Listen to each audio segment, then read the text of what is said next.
Kasabay kan ika-29 selebrasyon kan Police Community Relations Month sa Camp General Simeon Ola, pigtawanin pagbisto kan Bicol PNP, anpira sa saindang personahes na nagkaigwanin positibong kontribusyon sa komunidad. Nagpahiling nin dedikasyon sa trabaho as sinagtaonin matanos na serbisyo publiko kasuod mang aga. Nangenot sa selebrasyon si Bicol PNP Director Police Brigadier General Andre Perez Dizon.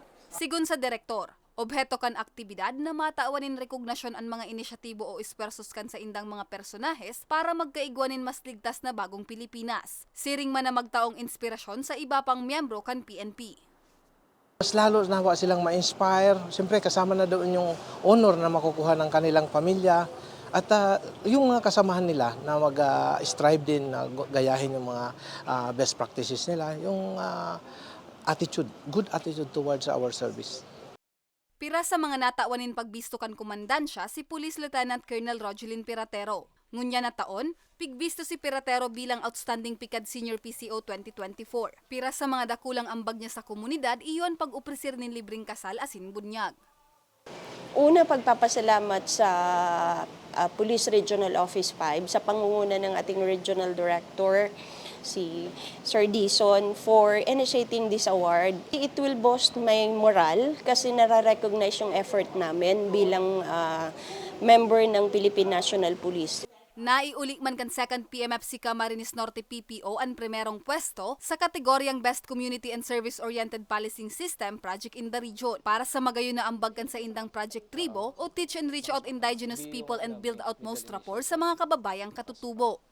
Sa mga personnel ko sa Camarines Norte 2nd PMFC, kami po ay nagagalak at natutuwa na nakakatulong kami sa ibang tao dahil kami ay ginamit na instrumento para makatulong sa mga ating mga IPs, sa mga indigenous people, sa mga Manidi tribe ng Camarines Norte. Pigrikognisar man sa seremonya ang partner agencies kan Bicol PNP na naging dalan man sa trayumpo kan mga pig-iimplementar na proyekto asin programa kan kumandansya. Laom ni Napol kung Bicol Assistant Regional Director Attorney Louie Toldanes na maginlyabi ang aktibidad para sa pagbubukas kan iba pang magagayon na proyekto kan kapulisan na madaranin magayon na pagbabago sa komunidad. Pinaka-essence po nito is yun nga, no, i-enhance palalo yung partnership ng community and ng ating mga law enforcers, especially po yung police, no, when it comes to their campaign against criminality and in establishing the peace and order situation. So napakahalaga po na once in a year, binibigyan natin ng diin na i-emphasize natin through this celebration na talagang maganda po, importante po yung pagkakaroon talaga ng malakas na kumbaga pagniniig, no, or partnership ng ating komunidad at ng kapulisan. Mientras tanto, presente man sa aktibidad ang mga pamayo asin mga representante kan maniba-ibang partner agencies kan Bicol PNP. Para sa mga baretang tatak Bicol, Jennifer Polinar.